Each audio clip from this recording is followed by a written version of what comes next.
Morning, मैं मिथिलेश चौधरी संध्या flex group में आपका स्वागत करते हुए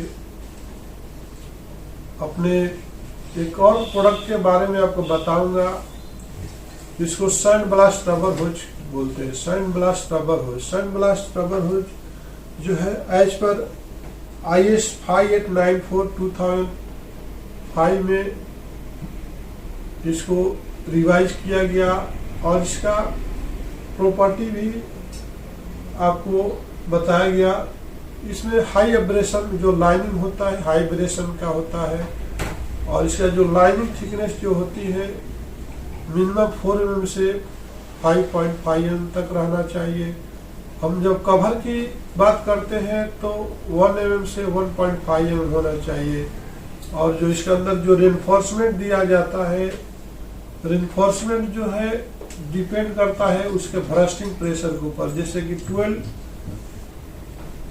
बार भी रहता है और 15 बार का भी रहता है। इसमें टाइप भी रहता है, टाइप 1 टाइप 2 भी रहता है। और हम जैसे बात करते हैं कि जो भी सैंड ब्लास्ट रबर होज का नाम आते ही सबसे ज्यादा फेमस जो साइज है आपको 32 mm 1.25 इंच का होज जो है मार्केट में बहुत ज्यादा चलता है। जैसे कि आप बड़े बड़े टैंकर बनाते हो, तो टैंकर जब बनाते हो या कुछ फैब्रिकेशन करते हो या तो उसको ओपन प्लेस में ही किया जाता है, जैसे कि उसमें रस्ट आ जाते हैं, बारिश होती है और एटमॉस्फेयर जो है वहाँ का एटमॉस्फेयर के हिसाब से जो MS के जितने भी बनते हैं तो उसमें रस्ट पकड़ते हैं। तो उसको हम रस्ट को निकालने के लिए पेंटिंग करने से पहले हम उसको सैंड ब्लास्टिंग करते हैं। आज मॉडर्न एज में सैंड ब्लास्ट ने शॉर्ट ब्लास्ट का भी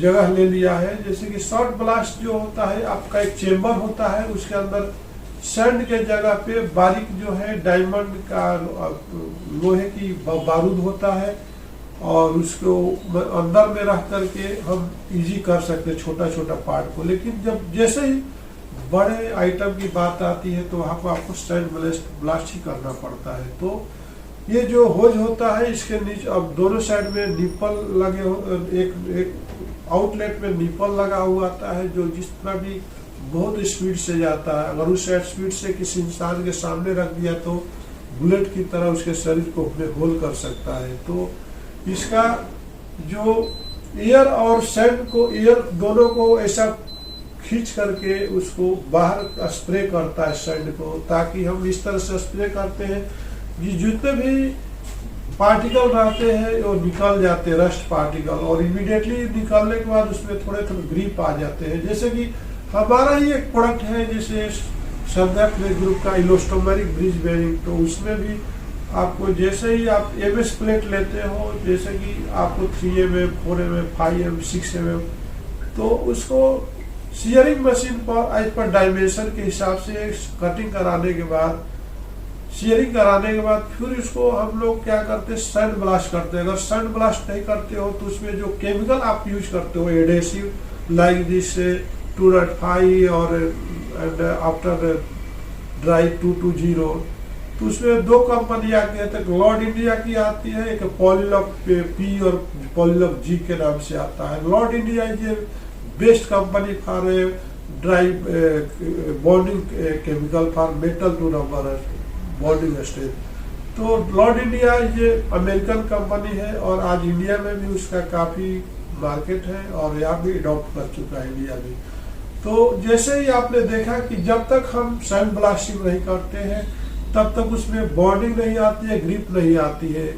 तो ये सैंड ब्लास्ट जो है आपको हमारे पास जो है हाफ इंच से लेकर के आपको 2 इंच तक हम लोग बनाते हैं टेक्सटाइल ब्रेडेड में। जैसे ही 2 इंच के ऊपर हम लोग जाते हैं तो उसका नाम ही बिल्कुल बदल जाता है। उसका नाम हम लोग बोलते हैं कि सैंड एंड ग्रोवर होज के नाम से जाने जाते हैं। तो कुछ लोग उसके आगे भी आप सैंड ब्लास्टिंग नाम के बोलकर ऑर्डर देते हैं, जबकि सैंड ब्लास्ट स्पेसिफिकेशन जो है क्लियर बोलता है कि मेरा जो कैपेसिटी है 50 mm के बाद मेरा कैपेसिटी जो है हमारा जो स्पेसिफिकेशन है क्लोज हो जाता है। तो उसके आगे हमको सैंड एंड ग्रोवर होज में जाना पड़ता है। तो मेरे दोस्त आज भी सन ब्लास्ट का मार्केट है और बहुत कंपनियां जो है इसको अच्छा सेल करती है। हमारा जो कैपेसिटी है ये 15 मीटर बनाने की कैपेसिटी है, 20 मीटर लेंथ में बनाने की कैपेसिटी। आज इंडिया मार्केट में 60 मीटर बनाने वाली भी कंपनियां हैं, जैसे कि पॉलीहोज है और भी कंपनियां हैं जो एट द टाइम 60 मीटर का होज कंटिन्यूस बनाती है, वो भी रैप फिनिश करके। और इसका ऊपर जो इम्प्रेशन आप देख पा रहे हो सर, ये जो है नायलॉन टेप रहता है, जो कि इसका टेम्परेचर रेजिस्टेंस करने की जो पावर होती है ये 260 और 300 डिग्री टेम्परेचर पर भी वो फ्यूज नहीं होता है, मेल्ट नहीं होता है, जलता नहीं है।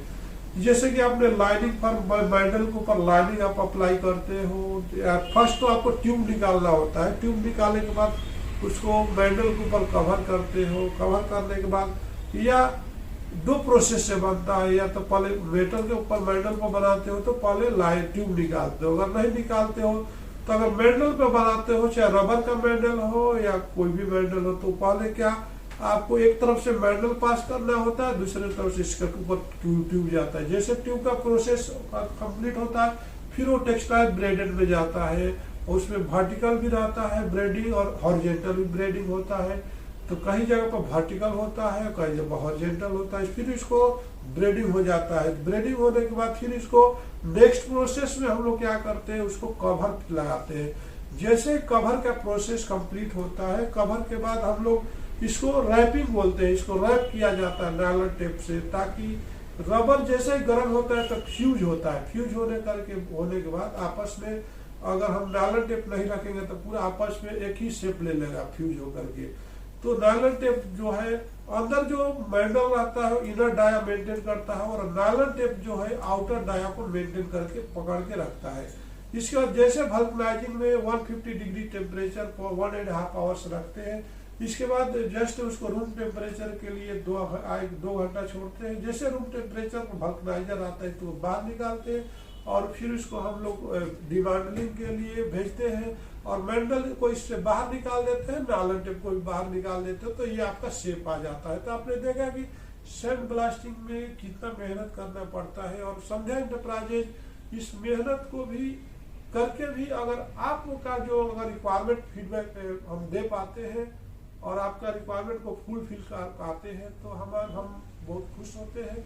तो कभी भी आप हमसे कांटेक्ट कर लीजिए 9652998932 और 9550921831, और हमारा जो वेबसाइट है www.sandhyaplex.com, www.sandhyaplex.com, और हमारा जो मेल आईडी